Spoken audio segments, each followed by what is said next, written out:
Good evening. आप देख रहे हैं प्रोग्राम व्यूज मेकर्स और मैं हूं सलमा कौसर। नाजरीन, सबसे पहले आज के टॉपिक्स, उसके बाद मेहमानों का तारुफ। सेनेट इलेक्शन जूं करीब आ रहे हैं, पिक्चर क्लियर होती जा रही है।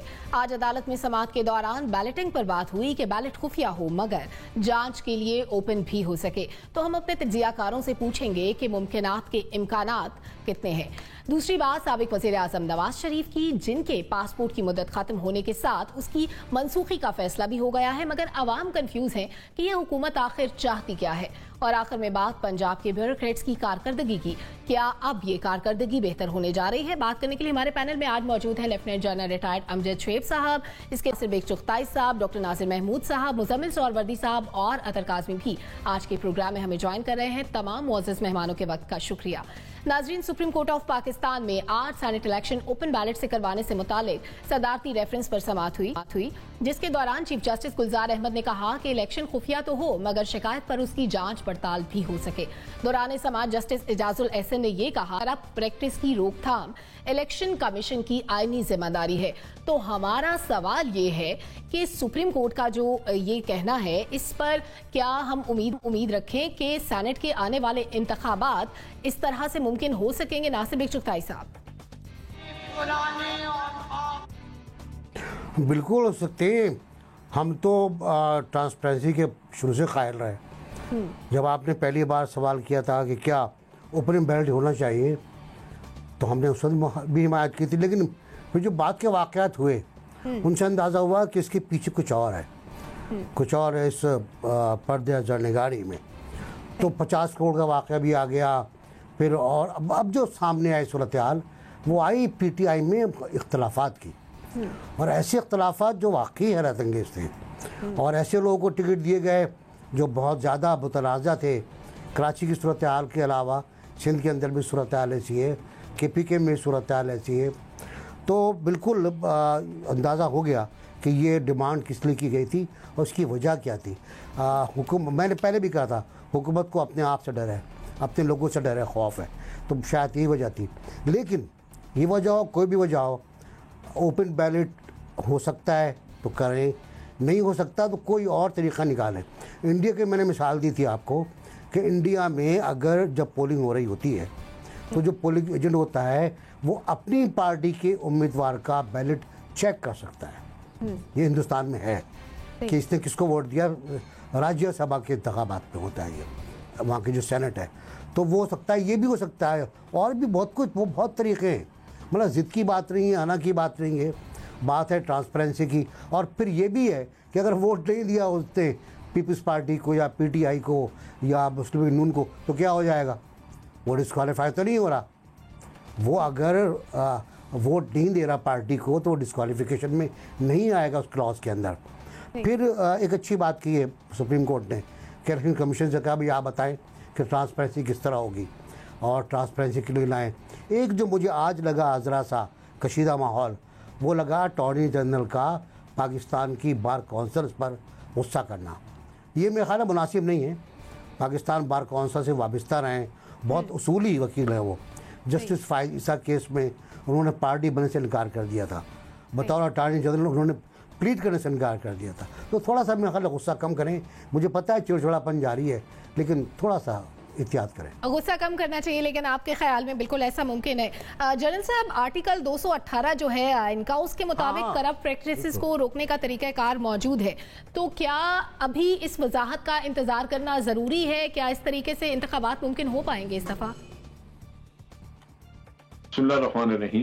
देखिए जी, इंतखाबात तो होंगे, तरीकाकार जो है वो भी तब्दील करने का, वो आपको पता है कि आइन में तब्दीली करनी है तो उसके लिए पार्लियामेंट में जाना होगा। असल किस्सा यही है कि क्या जो ऑर्डिनेंस जारी किया गया है वो इफेक्टिव होगा या नहीं। सुप्रीम कोर्ट जो है वो इसके बारे में राय देगा। मेरा अपना अंदाजा है कि सुप्रीम कोर्ट ये कहेगा कि ये करप्ट प्रैक्टिसेस को खत्म करने के लिए इलेक्शन कोई वजह करे अपना तरीका और उसके तहत ये काम किया जाए, लेकिन कानून बिल आखिर पार्लियामेंट से पास कराए। तो मेरा ख्याल है कि ये इलेक्शन कमीशन को ही सौंप दिया जाएगा, वो उसके मुताबिक करेंगे। असल चीज यही है कि पैसे का इस्तेमाल रोका जाए। बाकी तो तरीकाकार ये कोई भी अगर इख्तियार करें तो उसमें इतना इशू नहीं है।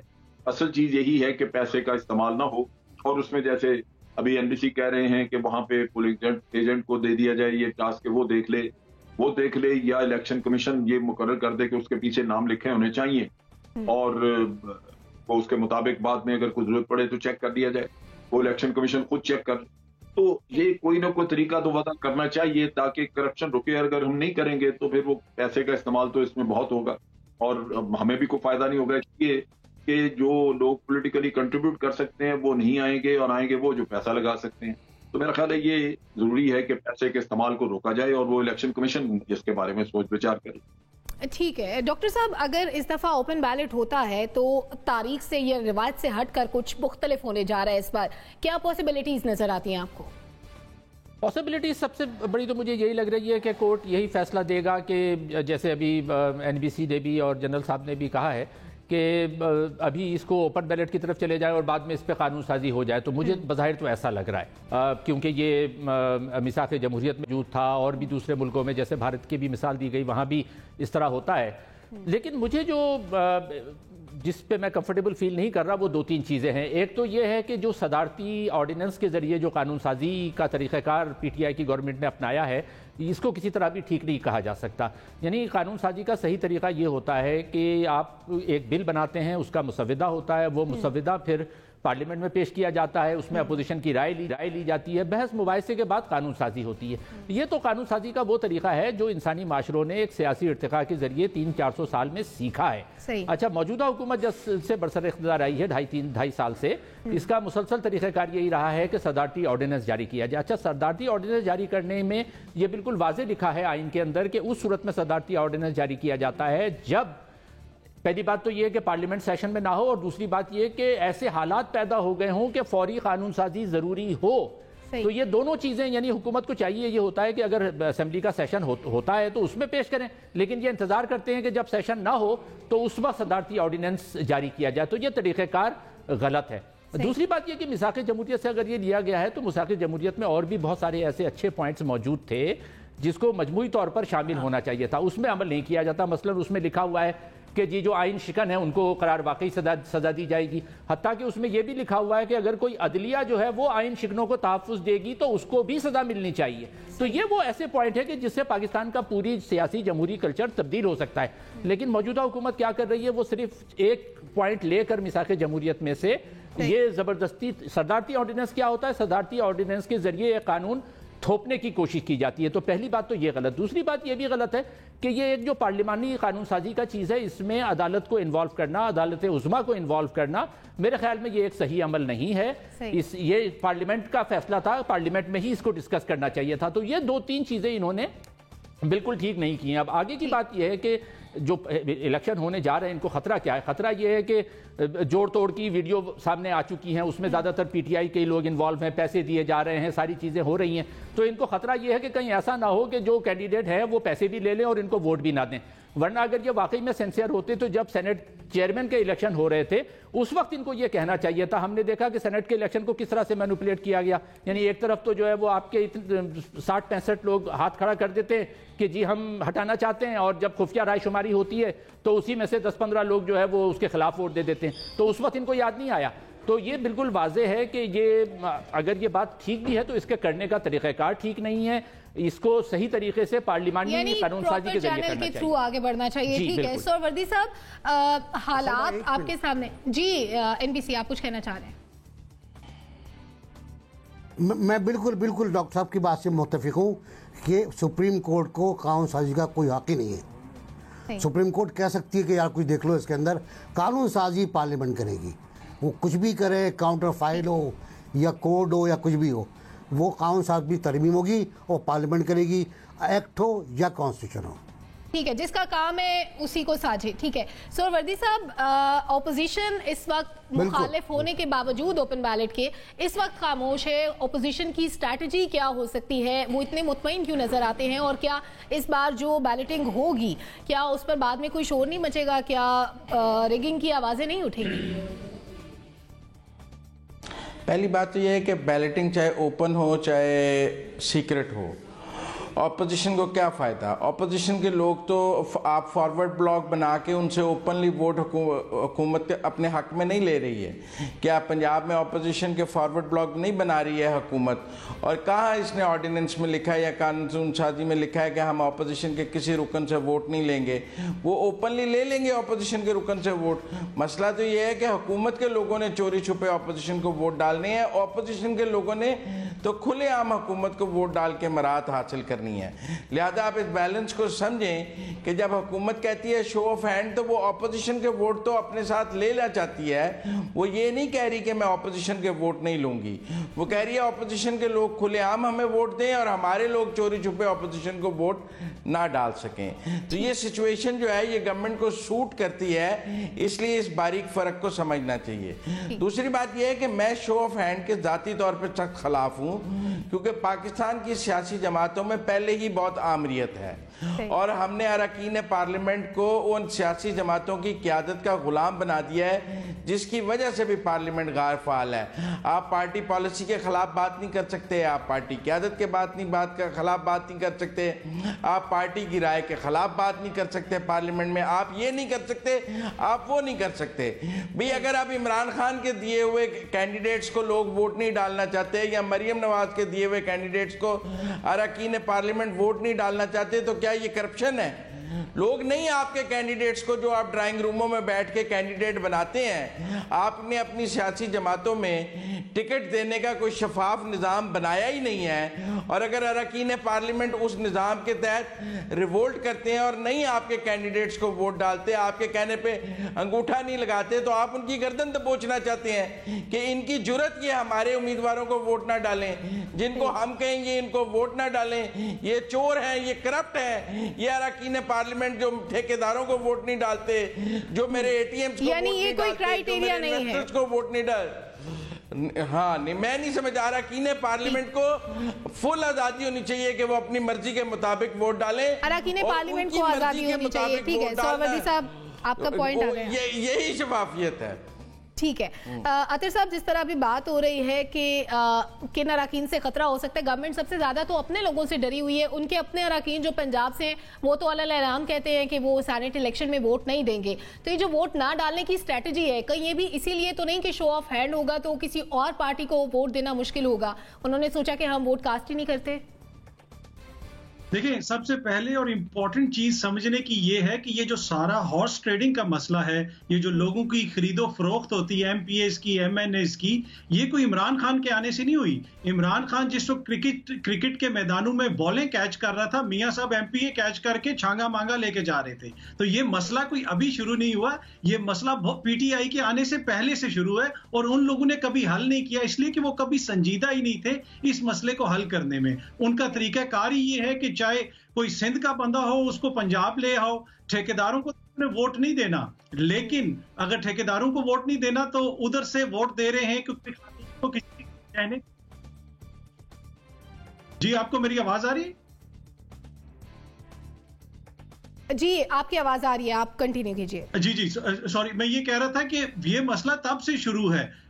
इमरान खान की पार्टी के अंदर पार्टी अगर कहती है कि हमने इस बंदे को वोट नहीं देना तो वो एक जमहूरी अमल है, वो कहते हैं जी हम अपना कैंडिडेट चेंज कर देंगे। दूसरी पार्टीज में ये होता है कि खातून को पंजाब से उठा के, चकवाल से उठा के, किसी के कहने के ऊपर सिंध से सेनेटर की सीट दे दी जाती है। किसके कहने पे दी गई है? सिलेक्टर्स का नाम तो बड़ा लिया जाता है, यहाँ पे कोई नाम नहीं लेगा। और मसला ये है कि उन पार्टियों में तो इस तरह नहीं होता है। पीटीआई के अंदर एक तरह से हमने देखा कि जब पार्टी के अंदर से रद्द अमल आता है तो उसके ऊपर एक रिस्पॉन्स भी आता है। उस तरह नहीं होता कि नून लीग में जो लोग खड़े होकर कहते थे कि मरियम हमारी लीडर नहीं है, छोटी बहन है, आज वही मरियम के पीछे खड़े होते हैं।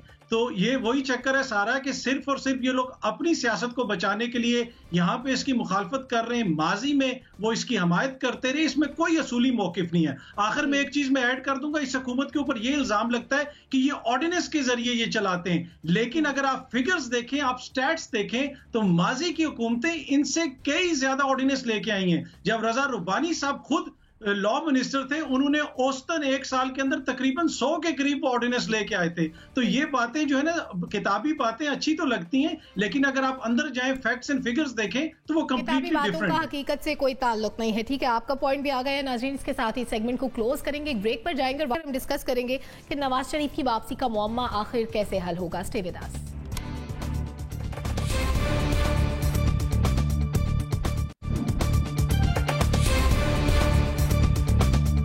वेलकम बैक नाज़रीन। नवाज शरीफ की वापसी से मुतालिक मामला भी डिस्कस करेंगे, लेकिन उससे पहले एक अहम बात जो अवामी मफाद की है उसको डिस्कस कर लेते हैं। नाज़रीन, ओगरा ने पेट्रोल की कीमत में 14 रुपए 7 पैसे इजाफा तजवीज़ किया था। इसके अलावा हाई स्पीड डीजल की कीमत में 13 रुपए 61 पैसे का इजाफा तजवीज़ किया गया था, जिसको वज़ीर आज़म इमरान खान ने मुस्तरद करते हुए ये कहा है कि ये फैसला अवामी मफाद में किया जा रहा है। हमारा तज्ज़ियाकारों से सवाल ये है कि हुकूमत आखिर इस फैसले पर मजबूर क्यों हुई? जनरल साहब, इस वक्त में ये फैसला करना क्यों जरूरी समझा गवर्नमेंट ने? देखिए, वैसे तो पेट्रोल की कीमतें इंटरनेशनली बढ़ी हैं और भारत में भी इस पे एहतजाज हो रहा है, क्योंकि वहां पे भी वो कहते हैं कि ऑल टाइम हाई प्राइसेस हो गई वहां पे, और वहां पे काफी इसके ऊपर लेदे हो रही है। लेकिन चूंकि जब इंटरनेशनल मार्केट में बढ़ती है तो बढ़ानी पड़ती है। यहाँ अभी सेनेट के इलेक्शंस हैं, और अगर इस स्टेज के ऊपर आप इस तरह का कदम करते हैं, वो यूं लगता है कि ओगरा ने इनको इनके इलेक्शन के जो कैंपेन है उसको सबटाज करने के लिए गालिबन प्रपोज किया। अगर इस वक्त ये कीमतें बढ़ा देते तो इनके लोगों को अपनी पोजीशन बाहर डिफेंड करना मुश्किल हो जाता। मेरा ख्याल है सेनेट के इलेक्शन के फौरन बाद ये बढ़ा दी जाएंगी और ये वो गुजर जाएगा खैरियत से। इसके अलावा और कोई मुझे इसमें हिकमत नजर नहीं आती। एनबीसी, क्या सेनेट इलेक्शन के बाद हम तैयारी कर लें कि ये कीमतें बढ़ जाएंगी? मेरी दुआ है कि ना बढ़ें, लेकिन ये बिल्कुल दुरुस्त है कि पीटीआई की जो मुख्तलिफ रिपोर्ट्स गई हैं प्राइम मिनिस्टर को, अगर उन्होंने पढ़ी हैं तो उनमें ये लिखा हुआ है कि महंगाई ने हमारा तिया पाँचा कर दिया है। लोग हमसे मिलने को तैयार नहीं हैं, हमें इलाकों का विज़िट करने का मौका नहीं मिल रहा क्योंकि लोग बहुत ज़्यादा मुश्तइल हैं। अगर ये कीमत सिर्फ 16 रुपये नहीं, 17 रुपये नहीं, 5 रुपये बढ़ती तो ये छठी बार बढ़ती मुसलसल। 5 बार बढ़ा चुके हैं आप बड़े आराम से, और लोग हाय हाय करके रह गए।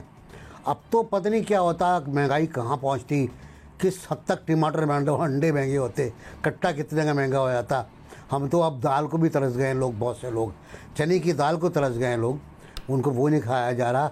दस्तरखान जो हमारे यहाँ खिलाते हैं कराची में, जो चैरिटीज़ चलाती हैं, उनमें लोगों की तादाद बढ़ रही है और सफ़ेद पोश भी हैं उसके अंदर। बार बार मैं कहता हूँ ये बात।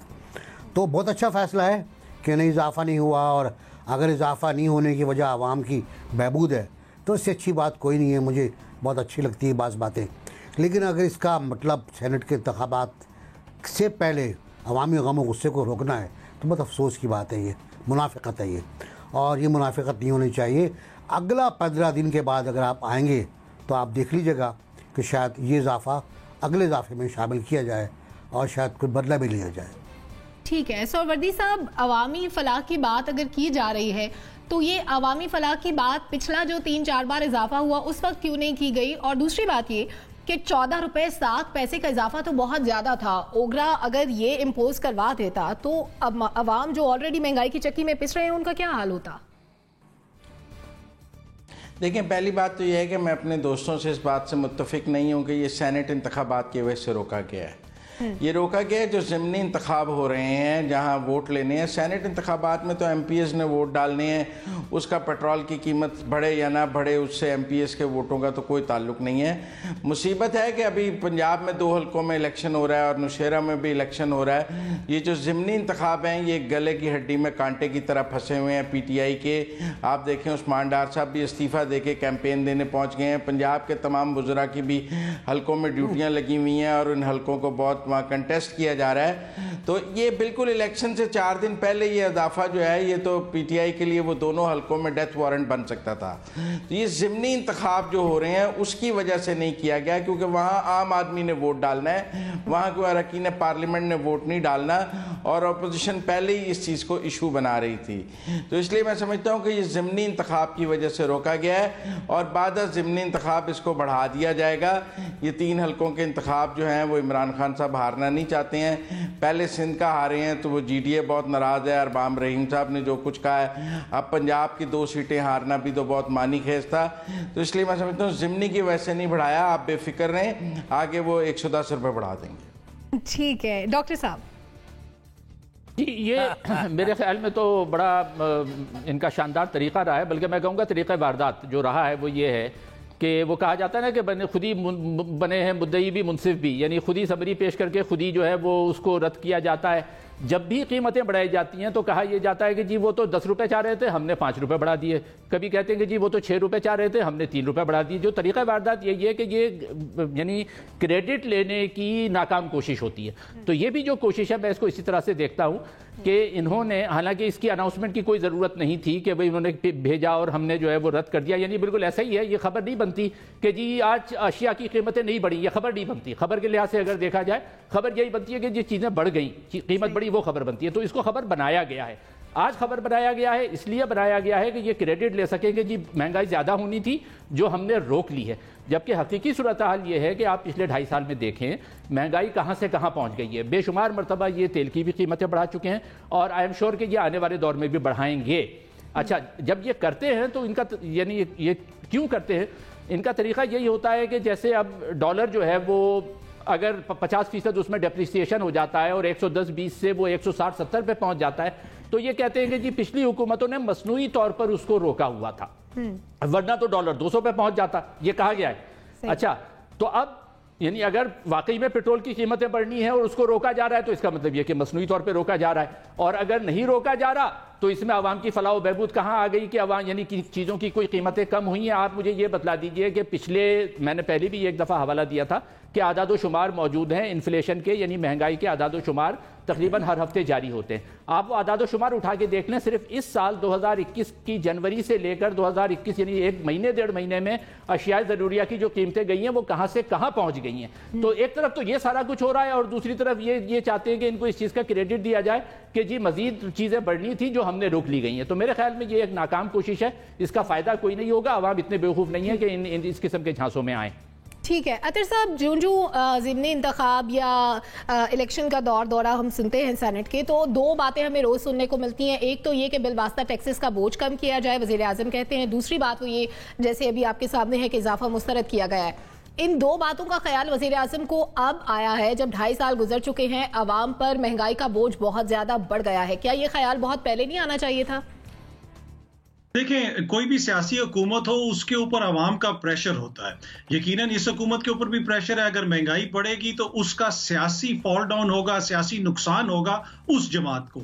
तो वज़ीर आज़म साहब को इस हवाले से काम करने की जरूरत है। देखिए, पर ये कोई अभी कोई यूनिक चीज नहीं है, ये कोई पहली दफा नहीं हो रहा। हमेशा से हुकूमतों में महंगाई ऊपर भी होती है, नीचे भी आती है, लेकिन इसको आप जस्टिफाई नहीं कर सकते। हुकूमत का काम है इन्फ्लेशन को रोकना, इस हुकूमत का काम है महंगाई को कम करना और आवाम को रिलीफ देना। जहां तक ये ताल्लुक है कि क्या इससे कोई 2 हलकों की सियासत या सेनेट की सियासत जुड़ी हुई है, मसला ये कि इनके सामने कौन लोग हैं, अवाम का केस कौन लोग पेश कर रहे हैं। जो 2-2 लाख रुपए की जिन्होंने जूती पहनी हुई है उनकी अवाम बात सुनेंगे कि ये हमारे लिए 4 रुपए की बात कर रहे हैं या 2 रुपए की बात कर रहे हैं। तो इनके मुकाबले में कौन लोग हैं जिनके पास इतनी मॉरल अथॉरिटी है, जिनके पास इतनी मॉरल कैपेसिटी है कि वो आके इस तरह की बात करें कि ये लोग अवाम के लीडर नहीं हैं, हम अवामी लोग हैं। भाई 4-4 लाख की जूतियां, 8-8 लाख की घड़ियां, 2-2 करोड़ की गाड़ियां, उसमें जो लोग आके जलसे जुलूस कर रहे हैं वो लोग अवाम की बात कर रहे हैं। अवाम उनका बयानिया लेंगे। अभी भी अवाम के लिए उनकी निस्बत ये लोग ज्यादा काबिल कबूल हैं जो खान साहब के साथ हैं, जो खान साहब की हुकूमत में, इसलिए कि उन लोगों से लोगों ने इतने जख्म खाए कि वो जख्म इतनी जल्दी भरेंगे नहीं। तो मेरा नहीं ख्याल कि सियासी कोई इतना ज्यादा मसला, इसलिए कि सियासी उस तरह का खान साहब के लिए अभी कोई चैलेंज नहीं है, ऑपोजिशन बिल्कुल नाकारा है, तो सियासी कोई मसला नहीं है। हाँ, एडमिनिस्ट्रेटिव मसाइल हैं खान साहब के लिए, एडमिनिस्ट्रेटिव मसाइल हैं, लेकिन आपके ख्याल में कोई सियासी मसला नहीं है कि गवर्नमेंट इस पर कोई एक्शन लेती, और ये जो कीमतों में इजाफा है इसकी भी कोई आपके ख्याल में ये रीज़न नहीं? ये सलमान कौसर कि पीटीआई के लोग तमाम हलकों में अपने अपने हलकों में जाके दौरे करें और लोगों से बात करें। कभी तो अपने इलाकों में आए यार, कभी तो दौरा कर लें, कभी तो उन लोगों की भी सुन लें जिन्होंने वोट देकर यहाँ तक पहुँचाया। हम उनसे जाके मिले, ठीक, उनसे जाके मिले, सड़कों पे आए। ठीक है, आवाम को चाहिए कि सड़कों पर नुमाइंदों को चाहिए कि वो सड़कों पर आएं और आवाम से बात करें, उन लोगों का भी हाल अहवाल पूछें जिन लोगों ने उनको इस मनसब पर बैठने के लिए वोट दिया। ठीक है, हमारे तमाम तज्जियाकारों ने अपनी राय का इजहार किया है। नाजरीन, एक ब्रेक पर जाए और उसके बाद वापस आकर दीगर अहम मामलात पर बात होगी। Stay with us.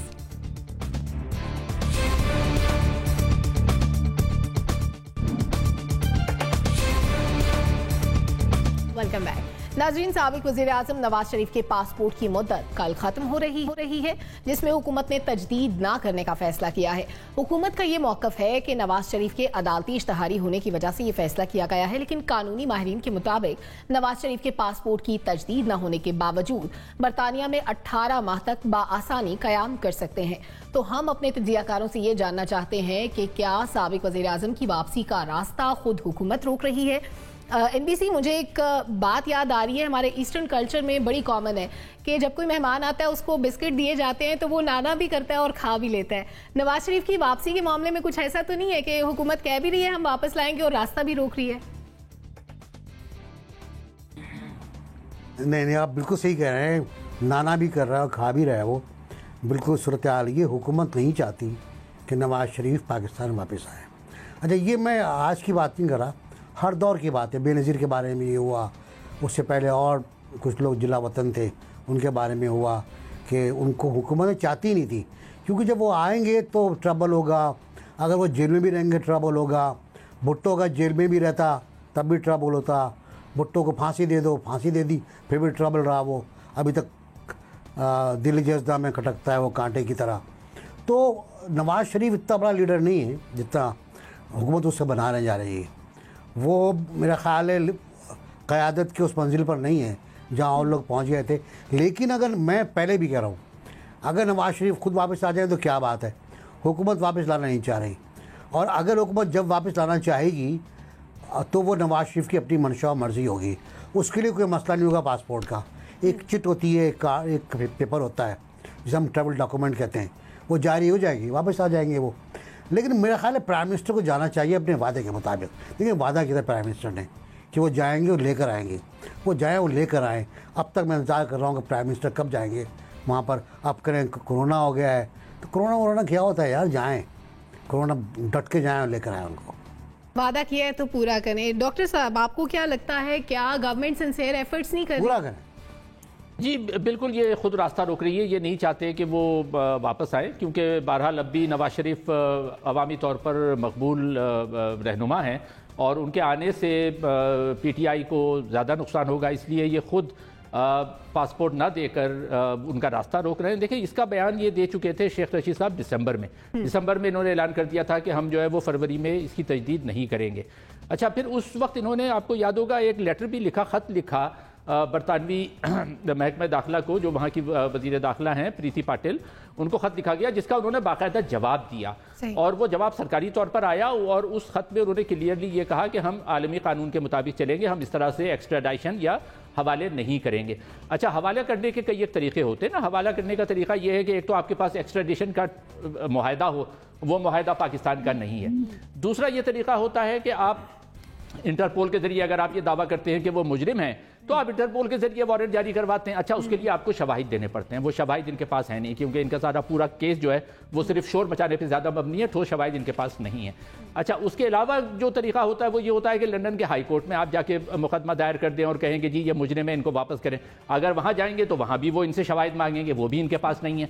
तो ये कोई भी कानूनी तरीका जिसमें इनको अदालत में जाकर पेश होना पड़े और सबूत देना पड़े, उससे ये भागती है गवर्नमेंट। PTI भी भाग रही है, शेख रशीद भी भाग रहे हैं, शहजाद अकबर भी भाग रहे हैं, किसी ने भी जाकर वहाँ पर ठोस सबूत मुहैया नहीं किए। अच्छा, जब नहीं करेंगे तो उनको लाने का कोई रास्ता नहीं है। तो नवाज शरीफ रहेंगे कैसे? नवाज शरीफ के रहने के 3-4 तरीके हैं। एक होता है इंडेफिनेट लीव टू रिमेन, वो 10 साल तक चल सकता है, जिसको ILR कहते हैं, उसके तहत रह सकते हैं। परमानेंट रेसिडेंस मिल जाती है, उसके तहत रह सकते हैं।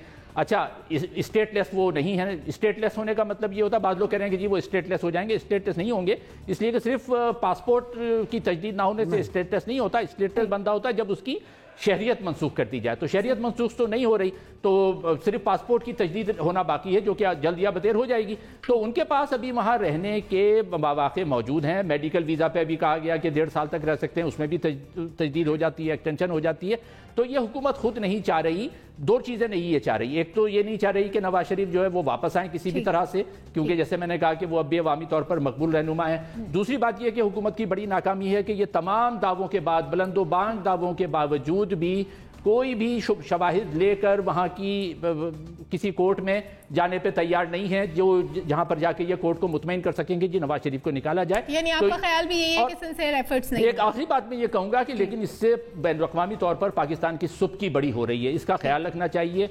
एक पाकिस्तान के मुंतखब वज़ीर आज़म जो कई दफ़ा वज़ीर आज़म रह चुके हैं, उनका जब आप इस तरह से करते हैं, उनका पासपोर्ट की तजदीद नहीं करेंगे तो बैनुल-अक़वामी तौर पर जग हसाई होती है। अच्छा, जो आइन शिकन है जनरल परवेज़ मुशर्रफ, उनके बारे में बात नहीं की जाती, भाई उसको भी तो लाओ ना, उनके बारे में भी बात करो। नवाज शरीफ को वापस लाने के लिए भी हुकूमत को बाज़ाब्ता कोई कोशिश करनी चाहिए। अतर साहब, हमने 2 रोज कबल भी अपने प्रोग्राम में डिस्कस किया कि बरतानिया के साथ एक्सट्रेडिशन ट्रीटी ना होने के बावजूद बरतानवी दफ्तर खारजा ने यह कहा कि अगर प्रॉपर चैनल के थ्रू हमें रिक्वेस्ट की जाए तो फिर इस पर कोई पेशरफ्त हो सकती है, सोचा जा सकता है। क्या गवर्नमेंट चाहती नहीं है? अभी तक कोई बाज़ाब्ता कोशिश की ही नहीं गई। देखें, कुछ लोग ये तासुर देने की कोशिश करते हैं कि जैसे मियां नवाज शरीफ साहब इस वक्त लंदन के एयरपोर्ट पे सामान बांध के बैठे हुए और हर आने जाने वाले जहाज को वो हाथ देख के पूछते हैं कि तुम पाकिस्तान जा रहे हो, मुझे भी ले चलो। हमें याद रखना चाहिए कि ये वो शख्स हैं, ये वो लीडर हैं जो पाकिस्तान की अदालत को गारंटी दे के आए थे कि मैं 1 महीने में वापस आऊंगा। इनके भाई ने वहां पे गारंटी जमा कराई। इनके इलाज के हवाले से किस किस्म की खबरें आती थी? आपने हालिया माह में इनके इलाज के हवाले से कोई खबर सुनी? तो ये कहना कि पाकिस्तान की हुकूमत उनको वापस नहीं लाना चाहती और जैसे मियां साहब वापस आना चाहते हैं, देखिए मियां साहब खुद यहाँ पे आके बैठे हुए हैं, वो एक इश्तिहारी हैं, वो एक मफरूर हैं। दुनिया के किस मुल्क में कोई इश्तिहारी, कोई मफरूर उस मुल्क के सफारत खाने में जाके कहता है कि मेरा पासपोर्ट रिन्यू कर दें? वो तो कभी भी नहीं कहता, वो तो छुपा रहता है। तो वो इस वजह से उनके पासपोर्ट रिन्यू होने में कोई चीज हो सकती है, लेकिन जहां तक ये ताल्लुक है कि हुकूमत उनको वापस नहीं लेके आना चाहती। और दूसरी बात यह है कि जग हसाई की भी हम बात करते हैं कि हमारे फॉर्मर वो प्राइम मिनिस्टर हैं, हमारे जो फॉर्मर प्राइम मिनिस्टर हैं, बरतानिया में जब एक नया कानून आया था अनएक्सप्लेन्ड वेल्थ ऑर्डर के हवाले से कि जब आपकी यहाँ पे कोई प्रॉपर्टी है उसके हवाले से आपके वसाइल या जराए वाजे नहीं है, तो हुकूमत ने कहा था कि हम आपसे पूछ सकते हैं, तहकीकात हो सकती हैं। तो ट्रांसपेरेंसी इंटरनेशनल ने बरतानिया में 4 लोगों की जायदादों की तफसील दी थी हुकूमत बरतानिया को और कहा था कि इस हवाले से तहकीकात करें, और उसमें माशाल्लाह पहला नंबर हमारे प्राइम मिनिस्टर साहब के लंदन के फ्लैट्स का था। तो जग हसाई तो हमारी यहाँ पे बहुत अरसे से हो रही है। और जहां तक ताल्लुक है कि यहाँ पे हम हाई कोर्ट में आ जाएं, यहाँ की अदालतें कोई व्हाट्सएप के ऊपर खबर आ जाए तो उस पर नोटिस नहीं ले लेती। यहाँ पे हाई कोर्ट में जो मुकदमा शुरू होता है ना, उसको शुरू होने में ही समसम एक साल लग जाता है और लाखों और करोड़ों रुपए उसके ऊपर लगते हैं। वो वाला हिसाब नहीं है कि आज कोई बासर वकील पटिशन डालेगा तो अगले दिन कोई सुन लेगा। यहाँ पे उस तरह का निजाम नहीं चलता। पाकिस्तान की अदालतों में केस चल रही हैं, अगर मियां साहब समझते हैं कि वो बेकसूर हैं तो जाएं वहां पे जाके मुकदमा लड़े। ठीक है जनरल साहब, अगर बानी एमक्यूएम का केस देखें या नवाज शरीफ का केस देखें, दोनों की नेचर ऑफ क्राइम डिफरेंट है, लेकिन दोनों के जो भी कामों का डैमेज था वो पाकिस्तान में था, बरतानिया का उससे कोई ताल्लुक नहीं था। क्या इन 2 लोगों को वापस ना लाकर हमने एक गलत मिसाल कायम कर दी है कि अगर लोग जुर्म करके मुल्क से बाहर चले जाएंगे तो कभी वापस लाने के लिए कोई कोशिश नहीं करेगा, कोई उनके पीछे नहीं जाएगा? देखिए, पहली बात तो ये है कि इसका हुकूमत के कोशिशों से ताल्लुक नहीं है। ये जो मनसूख किया गया है इनका, ये एक इंतजामी मसला है। जब आप उसको पहले भी आखिर एक मफरूर आदमी है तो उसके लिए वो तो करना है आपने। लेकिन जो समझने की बात यह है कि मैं बड़ा हैरान हूं कि एक कन्विक्टेड आदमी भागा हुआ है और उसका इश्तिहारी भी उसको करार दिया गया और उसके 3 दफा इलेक्ट होने के बाद भी उसने कौम को लूटमार से वो बाज नहीं आया। वोट को इज्जत को 2 का नारा लगाया और वोट को इज्जत खुद उसने जलील किया, इसलिए कि जिन्होंने एतमाद रखा उनके एतमाद के ऊपर लूटमार करता रहा। तो जागसाई किसकी हुई? जागसाई उसकी हुई जिसने सुप्रीम कोर्ट में जाली डॉक्यूमेंट्स पेश किए, जिसने कैलिबरी फॉन्ट वाला ड्रामा रचा के वहां पे जलील किया इस मुल्क को। तो जागसाई वो करवा रहा है जो वोट ले लेके लोगों को ये कर रहा है। बाकी ये है कि जहां तक ताल्लुक है वापस लाने का, ये हुकूमत हो या कोई भी हो वो वापस ला नहीं सकते। बरतानिया ने कभी किसी मुजरिम, इनका केस हालांकि मजबूत है, एक कन्विक्टेड आदमी है जिसको इश्तिहारी करार दिया गया है, आपके पास रीजन है, जवाब है, आप ला सकते हैं उसको, लेकिन बरतानिया देता नहीं है कभी। ये हमें ज़हन में रखना चाहिए। बाकी ये पासपोर्ट वगैरह कैंसिल होना, इससे जी गवर्नमेंट सीरियस नहीं है, वो नहीं। गवर्नमेंट को अपनी लिमिटेशंस का पता है कि हम नहीं ला सकते, कोशिश करके देख ली, कुछ कर भी देख लेंगे। अल्ताफ हुसैन से बड़ा मुजरिम है कोई यहाँ पे, जिस पे कत्ल बतल और जो हेट स्पीचेस वहां से वो करता रहा है, वो बरतानिया को भी पता है। उन्होंने उसके तर्जमे करा के उर्दू स्पीचेस के वो भी सामने रखे। लेकिन ये एक मुसल्लमा हकीकत है कि बरतानिया मुजरमों को, इन लोगों को वो वापस नहीं करता। अगर वो करें उनकी इकोनॉमी बैठ जाएगी। उन्होंने जितनी इन्वेस्टमेंट चोरों ने वहां पे जाके की हुई है वो सारी, और सारी दुनिया के डाकुओं ने की हुई है वहां पे, उसकी वजह से प्रॉपर्टी की कीमतें बड़ी ऊपर है, लोगों ने माल कमाया, उनकी अपनी वहां पे हालतें बदल गई हैं इन चीजों की वजह से। तो वो अगर वापस करना शुरू कर दें तो लोग जाके वहां प्रॉपर्टी खरीदेंगे फिर। तो ये मेरा नहीं ख्याल कि ये मुमकिन है। हमें इसको पर्सपेक्टिव में, करेक्ट पर्सपेक्टिव में देखना चाहिए। मियां साहब जब भागे से तो जाने के लिए नहीं गए थे वहां से कि वापस आएंगे, वो इसलिए नहीं गए थे। उनकी पार्टी ने भी उनको कवर मुहैया किया कि यहां से जी हमने मशवरा दिया मियां साहब को कि जब तक आपका इलाज मुकम्मल नहीं होता मत आए। ये सारे ड्रामे श्रामे कर दिए हुए जिससे हमें सबको पता है कि भी उन्होंने नहीं आना। तो बाकी चीजें ऐसे बेकार हैं जो हम बहस कर रहे हैं।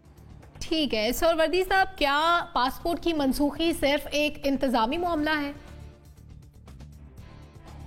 मुझे तो समझ नहीं आती। कहते नवाज शरीफ यहाँ से भागे थे, जेल तोड़ के भागे थे। उन्होंने क्या रातों रात जेल में से सुरंग निकाली थी जो जाके लंदन के इवन अपार्टमेंट्स में निकल आई थी। ड्रामा प्लेट इसका एक मिनट, वो जो मेडिकल बोर्ड बनाए हुए थे वो भी तो इसी हुकूमत ने बनाए हुए थे ना, जो रोज कहती है मैं एनआरओ नहीं दूंगी, और सबसे बड़ा एनआर उन्होंने दिया था। और मेडिकल वो सरकारी तहवील में थे, सरकारी हॉस्पिटल में दाखिल थे, और हुकूमत इसमें शामिल थी। उनको भगाने के जुर्म में हुकूमत शामिल है। बराबर की मुजरिम है हुकूमत के, वो मुजरिम भाग गया है। इसमें ये हुकूमत बराबर की मुजरिम है कि एक कैदी भाग गया है। इसमें ये हुकूमत बराबर की मुजरिम है कि एक पाकिस्तान से दौलत लूट कर एक मुजरिम लंदन भाग गया है, और हुकूमत उसकी जिम्मेदार है कि वो कैसे भाग गया है। और आज हम लकीर पीट रहे हैं बैठ करके, कभी पासपोर्ट का ड्रामा करते हैं, कभी कोई और ड्रामा करते हैं। भाई वो आपके हाथ से भाग कैसे गया? ठीक है सर। वर्दी साहब, आपका कहना ये है कि वो एक मुजरिम थे और लंदन भागे। जनरल साहब का नुक्ता नजर कुछ मुख्तलिफ है। इससे नाज़रीन, हमारे प्रोग्राम का वक्त खत्म हो गया है। तमाम तज्जियाकारों का कहना है कि गवर्नमेंट की जानिब से संजीदा कोशिश नहीं की गई नवाज शरीफ को वापस लाने के लिए। इसके साथ ही प्रोग्राम का वक्त खत्म हुआ। इजाजत दीजिए, अल्लाह हाफिज।